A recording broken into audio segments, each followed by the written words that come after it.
नमस्कार, आप देख रहे हैं गुड न्यूज टुडे। शाम के 5 बज चुके हैं। अनंत और नवजोत आपके सामने हाजिर हैं दिन भर की तमाम अहम खबरें लेकर। वो तमाम खबरें आपको बताने, उन खबरों का अपडेट आपको देने जिनसे आपका सीधा सरोकार है।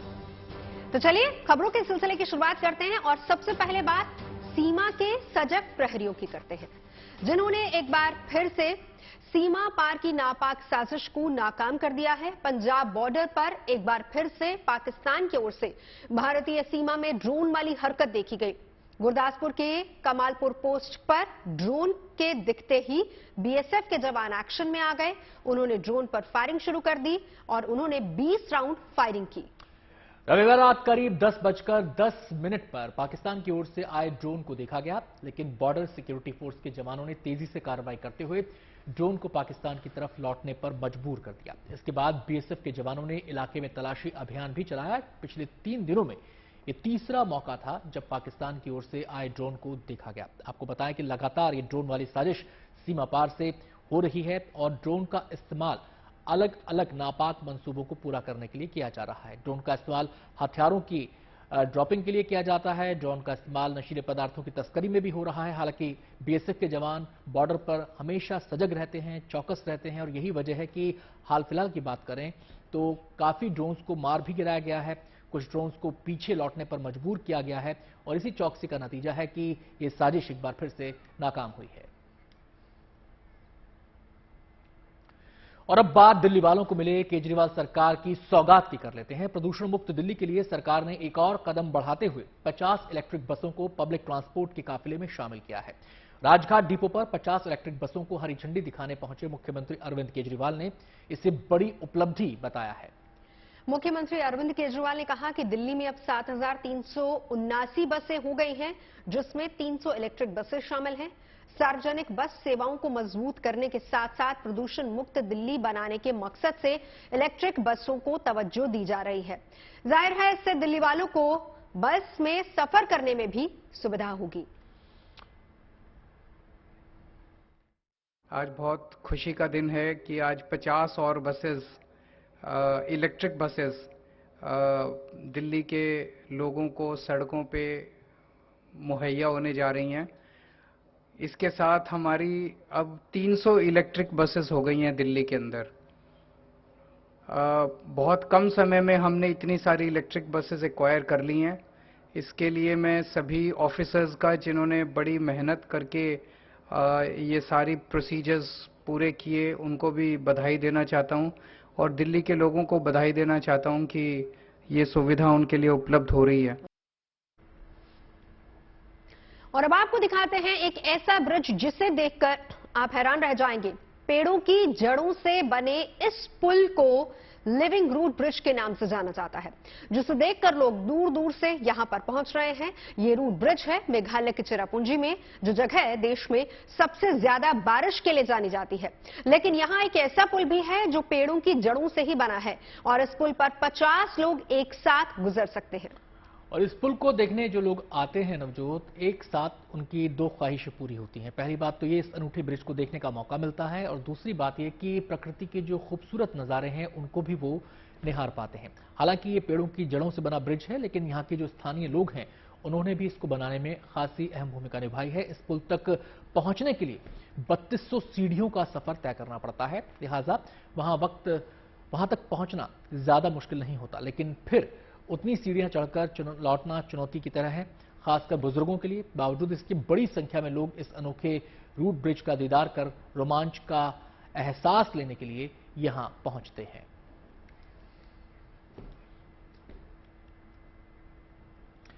भारत के युवा पर्वतारोही ने दक्षिण अफ्रीका की 5वीं सबसे ऊंची चोटी माउंट मेरू पर लहराया तिरंगा। उत्तर प्रदेश के गोरखपुर के रहने वाले अंतर्राष्ट्रीय पर्वतारोही नीतीश सिंह ने 14,968 फीट की ऊंचाई को फतेह करने में कामयाबी हासिल की है। नीतीश ने 42 घंटे में यह मिशन पूरा किया। वो 29 दिसंबर की रात 1:20 पर शिखर की आखिरी चढ़ाई के लिए रवाना हुए थे। कठिन रास्ते, तूफानी हवाओं का सामना करते हुए नीतीश माउंट मेरू पर तिरंगा लहराने में कामयाब रहे हैं। शिक्षा, सबका अधिकार और बाल विवाह मुक्त भारत जैसे मुद्दों पर जन जागरूकता लाने के मकसद से नीतीश पहले भी कई अहम ऊंची चोटियों पर फतह हासिल कर चुके हैं और वहां तिरंगा लहरा चुके हैं। एक फिल्मी डायलॉग था, हमारी चोरियां छोरों से कम है के, और ये फिल्मी डायलॉग बहुत फेमस भी हुआ था। और इसी तर्ज पर मध्य प्रदेश के बैतूल में समाज सेवियों ने एक बहुत बड़ी पहल की है और समाज को एक संदेश भी दिया है। बैतूल के जिला अस्पताल में नए साल पर जन्म लेने वाली बेटियों का सोने के लॉकेट से स्वागत हुआ। एक महिला की जुड़वा बेटियां होने पर एक को सोने तो दूसरी को चांदी का लॉकेट भेंट किया गया। एक और महिला की बेटी को भी सोने के लॉकेट गिफ्ट के रूप में दिया गया। दरअसल इस जो पहल ये की गई, इसका मकसद ये था कि समाज में एक संदेश जाए, और संदेश जाए बराबरी का। बराबरी बेटे और बेटियों के बीच। सभी जानते हैं, कड़वी सच्चाई है भारतीय समाज की कि बेटे बेटियों के बीच अक्सर भेद समाज में देखने को मिलता है। उसी भेद को मिटाने की कोशिश इस सुनहरे स्वागत के जरिए की गई है। आपको बताएं, नए साल पर जन्मे सभी बेटियों के अलावा साल 2022 के आखिरी दिन यानी 31 दिसंबर को जन्म लेने वाली 21 बेटियों को भी चांदी के पेंडेंट दिए गए। इसके अलावा बेटियों को जन्म देने वाली महिलाओं का भी सम्मान किया गया। उन्हें शॉल के साथ श्रीफल भेंट किया गया।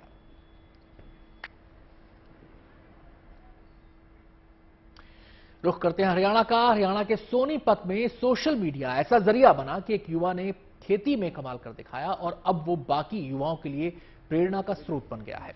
सोनीपत के चिटाना गांव के रहने वाले अंकित पढ़ाई के साथ ही तकनीकी रूप से स्ट्रॉबेरी की खेती में जुट गए, जिससे उन्हें अच्छी खासी कमाई हो रही है। खास बात यह है कि अंकित ने YouTube पर वीडियो देखकर इस खेती के गुर सीखे। डेंटिस्ट पिता के बेटे अंकित ने YouTube से खेती के गुर सीखकर 5 साल पहले स्ट्रॉबेरी की खेती शुरू की थी। 2 एकड़ की खेती में 7 लाख रुपए खर्च कर अंकित ने इसकी शुरुआत की और अब इससे वो लाखों कमा रहे हैं। यही नहीं, इसके जरिए कई लोगों को रोजगार भी दे रहे हैं। अंकित के मुताबिक अपनी फसल बेचने के लिए उन्हें कड़ी मशक्कत भी नहीं करनी पड़ती। फसलों का सौदा फोन पर ही हो जाता है। देखो जी, मैंने एक बार YouTube पे देखा था, उसके बाद वहाँ पे दिखा रहा था कि स्ट्रॉबेरी की खेती में ज़्यादा मुनाफा है और हमारे पास इस आसपास के एरिया में होती भी नहीं है, तो क्यों ना कुछ अलग चीज़ की शुरुआत की जाए जिससे अधिक मुनाफा हो। एकड़ में लगभग 5 से 6 लाख रुपए का खर्चा आता है हमारा और इसमें 10 से 12 लाख रुपए तक की इनकम हो जाती है। हरियाणा में खेती किसानी से लेकर खेल खिलाड़ियों तक का बोलबाला है। महिलाएं भी यहां खूब कमाल दिखाती हैं। नूह के मालक गांव स्थित जिला शिक्षा और प्रशिक्षण संस्थान यानी कि डाइट की प्रिंसिपल ने भी इसे साबित किया है। 56 साल की प्रिंसिपल कल्पना रंगा ने सबको पीछे छोड़ते हुए मिसेस इंडिया इंटरनेशनल 2022 का खिताब अपने नाम किया। यही नहीं, Mrs India brand ambassador the beauty and best का खिताब भी इन्हीं के नाम रहा। हरियाणा के झज्जर की रहने वाली कल्पना रंगा इससे पहले मिसेस इंडिया की सेकंड रनर अप आइकॉनिक रह चुकी हैं, जो नोएडा फिल्म सिटी में सितंबर 2021 में आयोजित हुआ था। इसके अलावा मिसेस इंडिया फाइनलिस्ट एडोरेबल फरवरी 2021 में भी रह चुकी हैं। अब नया खिताब जीतने पर उनके सम्मान में संस्थान में स्वागत समारोह का आयोजन हुआ।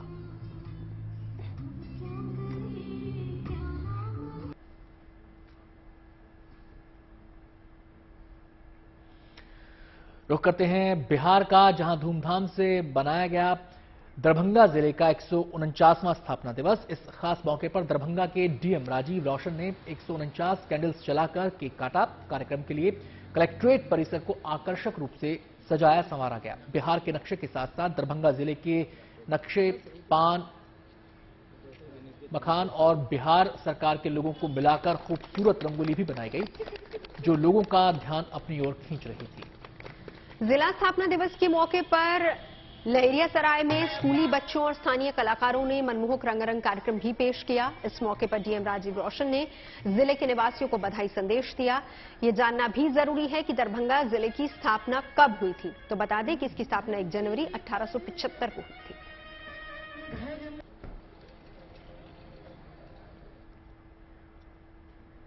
और अब बात मनाली विंटर कार्निवल की कर लेते हैं, जिसका शानदार तरीके से आगाज हुआ है। इसमें हिमाचल प्रदेश के साथ ही दूसरे प्रदेश के कलाकारों ने भी अपनी प्रस्तुति से समा बांध दिया। हिमाचल के कलाकारों ने जहां अपनी इस संस्कृति को बेहतरीन अंदाज में पेश किया, वहीं महाराष्ट्र, पंजाब और गुजरात के कलाकारों ने भी लोक नृत्य के जरिए मनाली की हसीन वादियों में अपनी संस्कृति को शानदार तरीके से पेश किया। मनाली विंटर कार्निवल की शुरुआत के मौके पर प्रदेश के मुख्यमंत्री सुखविंदर सिंह सुक्खू भी मौजूद रहे। अगले 5 दिनों तक चलने वाले इस कार्निवल की शुरुआत हर साल की तरह मनाली के प्रसिद्ध हडिम्बा माता के मंदिर में पूजा अर्चना के बाद हुई। हडिम्बा माता मंदिर से लेकर मनाली के माल रोड तक कार्निवल में हिस्सा ले रहे 7 से ज्यादा प्रदेशों की भव्य झांकियां निकाली गईं, जिसमें वहां की संस्कृति और प्रमुख त्योहारों की झलक देखने को मिली।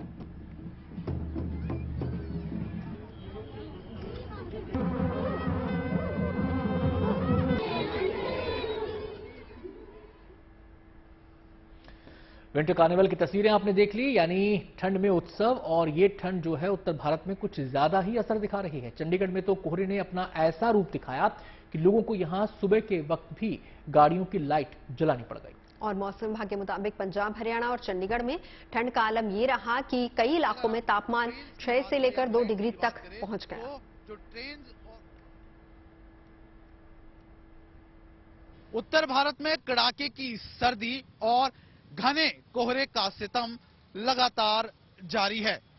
सबसे पहले आपको तस्वीरें दिखा दें कि घने कोहरे की वजह से सबसे ज्यादा जो असर पड़ा है वो यातायात पर पड़ा है। आप देख सकते हैं कि जो गाड़ियां हैं उनको अपनी फॉग लाइट्स है वो चलानी पड़ रही है, क्योंकि जो विजिबिलिटी है वो बहुत ज्यादा कम हो गई है। उसके साथ साथ अगर हम ट्रेन्स की बात करें या फ्लाइट्स की बात करें तो जो ट्रेन्स और फ्लाइट्स है वो भी काफी घंटे देरी से चल रही हैं।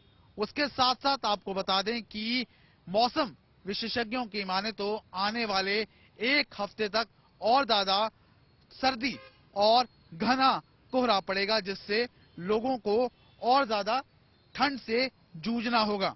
वहीं पर पिछले 2 महीनों की अगर हम बात करें तो बारिश ना होने की वजह से सूखी सर्दी हो रही है, जिसकी वजह से आम लोगों को जो बीमारियां हैं वो भी हो रही हैं। अभी जो पूरे उत्तर भारत में काफी ज्यादा फॉग चल रही है, dense to very dense fog जो वो चल रही है, तो जो आने वाले दिन है इसमें भी जो फॉग परसिस्ट करेगी, लेकिन जो इसकी इंटेंसिटी और जो एरिया वो थोड़ा वेरी करता रहेगा, क्योंकि अभी जैसे पिछले 24 घंटे में देखें तो जो फॉग है वो dense to very dense record की गई, पंजाब में भी और हरियाणा में भी रिकॉर्ड की गई। इवन चंडीगढ़ में जो फॉग है वो आज भी चल रही है, वो विजिबिलिटी काफी कम चल रही है। तो जो टेम्परेचर है उसमें अगर मिनिमम टेम्परेचर देखें तो फॉग की वजह से जो टेम्परेचर है वो थोड़े से हायर साइड में चल रहे हैं, लेकिन जैसे बठिंडा का एरिया है पंजाब में उसमें काफी कम टेम्परेचर रिकॉर्ड किया गया 1.4 डिग्री, तो उस एरिया में थोड़ी सी फॉग जो है वो कम चल रही है।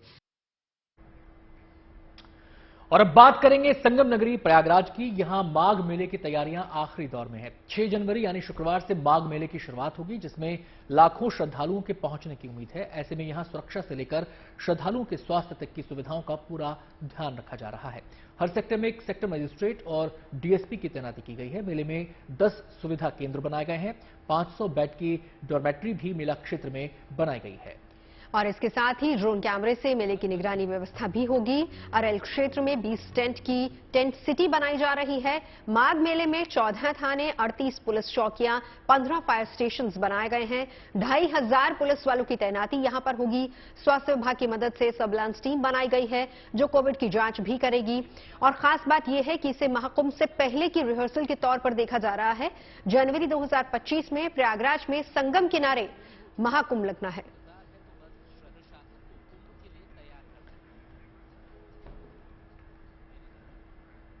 और अब रुक करते हैं ओडिशा के कटक में मौजूद पीकॉक वैली का।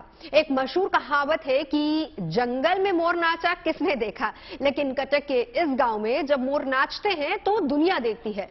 इस पीकॉक वैली में करीब 163 मोर मौजूद हैं और इस गांव के लोगों के साथ ही इन मोरों का बेहद खास रिश्ता है। और इस अनूठी अद्भुत जुगलबंदी को देखने के लिए बड़ी तादाद में सैलानी भी यहां पहुंचते हैं।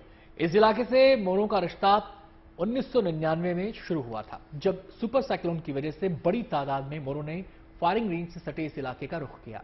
तब यहां के लोगों ने इन मोरों की परवरिश का जिम्मा उठाया। आज 2 दशक से ज्यादा का वक्त बीत गया है।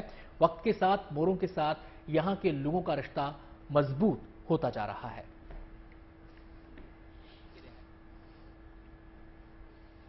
और अब रुख करते हैं छत्तीसगढ़ का। छत्तीसगढ़ के दुर्ग में शिवनाथ नदी तट पर महमरा निकट में शिवनाथ महोत्सव का आयोजन किया गया। नए साल के पहले दिन आयोजित इस महोत्सव पर अलग अलग कार्यक्रम देखने को मिले। शाम के समय करीब 21,000 दीप प्रज्वलित किए गए और महाआरती का भव्य आयोजन किया गया। कार्यक्रम में दुर्ग समेत प्रदेश के दूसरे जिलों के लोग भी मौजूद रहे। शिवनाथ महोत्सव के आयोजन का ये तीसरा साल है। दरअसल 2020 में ही शिवनाथ नदी लीज मुक्त हुई थी और उसी वक्त से शहर के युवा नए साल के पहले दिन शिवनाथ महोत्सव का आयोजन करते हैं, जिसमें भव्य आतिशबाजी के साथ सांस्कृतिक कार्यक्रमों का भी आयोजन होता है।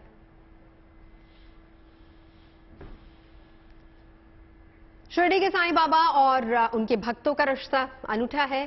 साईं जब भक्तों की मुराद पूरी करते हैं तो भक्त भी अपनी आस्था दिखाने में कोई कसर नहीं छोड़ते हैं और वो भी साईं के दरबार को अपनी श्रद्धा और आस्था में से जगमगा देते हैं। बेंगलुरु से आई एक भक्त ने साईं के चरणों में चढ़ाया है सोने का मुकुट। 980 ग्राम का खालिस सोने से बना है ये मुकुट, जिसकी कीमत है 46,70,000 रुपए। साईं बाबा को अनोखा चढ़ावा नहीं, मंदिर के रिकॉर्ड्स की माने तो हर साल मंदिर को करीब 360 करोड़ रुपए की कमाई होती है। 2020 में 32 करोड़ रुपए का सोना बतौर चढ़ावा यहां चढ़ाया गया था। इतना ही नहीं, कोरोना काल के बाद जब साईं मंदिर के कपाट 7 अक्टूबर 2021 को खोले गए तो दरबार में सिर्फ भक्तों की भीड़ नहीं थी, बल्कि 7 अक्टूबर 2021 से जून 2022 तक भक्तों ने 207 करोड़ से ज्यादा का दान दिया। साथ ही 17 किलो सोना और 195 किलो चांदी का चढ़ावा भी यहां चढ़ाया गया। नए साल के पहले दिन अहमदाबाद के साबरमती रिवरफ्रंट पर फ्लावर शो का आयोजन भी किया गया, जिसे देखने के लिए लोग उमड़ पड़े। इस शो के दौरान ओलंपिक और G20 थीम पर आधारित प्रतिमाएं और संदेश आकर्षण का विशेष केंद्र रहे। इसके अलावा धन्वंतरी योग आजादी का अमृत उत्सव जैसे थीम भी यहां शामिल रहे। 200 फीट लंबी ग्रीन वॉल, जगह जगह बनाए गए सेल्फी पॉइंट और फूलों से बना प्रवेश द्वार भी लोगों को लुभाता नजर आया। यहां लगी फूलों की विविध तरह की प्रदर्शनी आकर्षण का केंद्र रही। पूरे देश से यहां 300 से 350 प्रजाति के अलग अलग फूल लाए गए हैं। 11 लाख से ज्यादा फूल अपनी छटा यहां पर बिखेर रहे हैं, जिनकी खूबसूरती से बगिया महक उठी है। बड़ी संख्या में सैलानी इस शो को देखने के लिए पहुंच रहे हैं। कोरोना की वजह से 2 साल बाद आयोजित किया गया है ये शो 12 जनवरी तक सैलानियों के आकर्षण का केंद्र रहेगा। नए साल के आगाज के साथ ही मंदिरों के शहर काशी में चारों तरफ फूलों की महक ही बिखर गई, क्योंकि लोग धर्म, आस्था, मोक्ष, संस्कृति और आध्यात्म की नगरी वाराणसी में फूलों से नए साल का स्वागत कर रहे थे। ऐसे में यहां फूलों की बिक्री भी काफी बढ़ी। वाराणसी के मलरिया इलाके की फूल मंडी में तरह तरह के फूल देखने को मिल रहे हैं। जाहिर है, फूलों की डिमांड बढ़ने से किसानों के चेहरे भी खिले हैं और जो फूलों का कारोबार करते हैं उनके चेहरे पर भी रौनक है। लोग मंदिरों में चढ़ाने और घरों को सजाने के लिए फूल खरीद रहे हैं। सबसे ज्यादा डिमांड गुलाब के फूलों की है, लिहाजा बाजार में कई किस्म के गुलाब मौजूद हैं।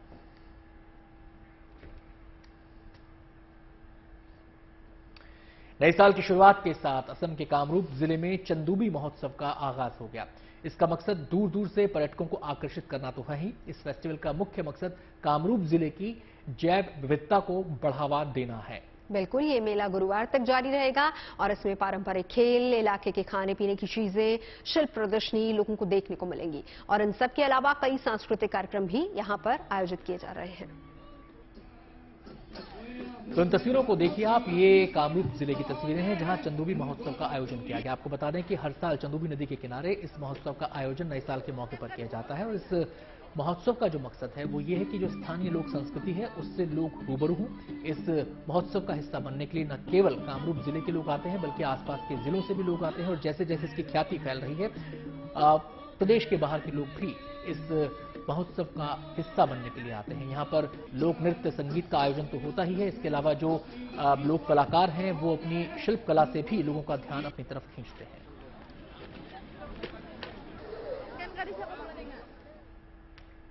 नए साल के पहले उज्जैन के बाबा महाकाल की पहली भस्म आरती में भी आस्था का जनसैलाब उमड़ा। बड़ी संख्या में महाकाल में भक्त पहुंचे और उनकी एक झलक पाने को भक्त आतुर नजर आए। पूरा दरबार भक्तों से खचाखच भरा था। बाबा की एक झलक पाने और भस्म आरती में शामिल होने के लिए आस्था ऐसी थी कि भीड़ भी उनके जोश को कम नहीं कर पाई। 1 जनवरी को देश के कोने कोने से श्रद्धालु बाबा महाकाल के दर्शन करने महाकालेश्वर मंदिर पहुंचे। सुबह 4 बजे महाकालेश्वर मंदिर के पट खुले। पंडे पुजारियों ने बाबा महाकाल का जलाभिषेक किया और फिर दूध, दही, पंचामृत, द्रव्य पदार्थ, फलों के रस, भांग से बाबा महाकाल का अभिषेक किया गया। उसके बाद बाबा का आकर्षक श्रृंगार किया गया। पुजारियों ने विधि विधान से भस्म आरती की और अंत में भगवान महाकाल की ढोल नगाड़ों से श्रृंगार आरती की गई।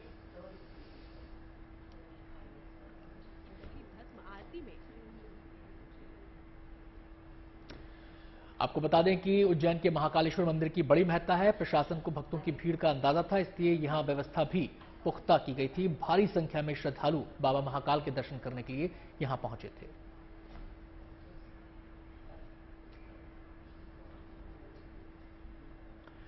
चलिए अब देखते हैं विदेश में नए साल के पहले दिन क्या क्या खास हुआ। बात करें लंदन की तो यहां साल के पहले दिन न्यू ईयर डे परेड निकाली गई, इसके जरिए 2023 तक का एक अलग अंदाज में वेलकम किया गया। इस परेड में 50,000 से ज्यादा लोगों ने हिस्सा लिया, जिन्होंने नए साल के पहले दिन को खास बनाने में कोई कसर नहीं छोड़ी। अलग अलग रंगों से सजे इस कार्यक्रम में कई कलाकारों ने परफॉर्म किया। मार्चिंग परेड का जादू लोगों के सर चढ़कर बोला। करीब 100 से ज्यादा कलाकारों ने इस रंगारंग कार्यक्रम में हिस्सा लिया और इसके अलावा दूसरे कलाकारों ने भी अपने हुनर से यहां मौजूद लोगों का मनोरंजन किया। हर साल नए साल के पहले दिन इस परेड का आयोजन होता है। पहली बार 1987 में London new year day parade मनाई गई थी। तो नए साल के मौके पर देश दुनिया में जश्न की अलग अलग तस्वीरें सामने आती हैं और जश्न का एक तरीका यह भी है जब न्यू ईयर परेड यहां पर निकाली गई। सैकड़ों की तादाद में कलाकारों ने इसमें हिस्सा लिया, अपनी प्रस्तुतियों से लोगों का मन जीत लिया और इस आयोजन को देखने के लिए भारी संख्या में लोग भी यहां पर मौजूद थे। आपको बताएं कि ये नए साल का पहला दिन था जब ये न्यू ईयर परेड निकाली गई। 100 से ज्यादा कलाकारों ने इसमें अपनी प्रस्तुतियां दी और अलग अलग वेशभूषा में तमाम लोग नजर आए। सबने कोशिश ये की कि अपनी प्रस्तुति से वो लोगों का दिल जीत ले और इस आयोजन को देखने के लिए भारी संख्या में वहां पर लोग मौजूद थे।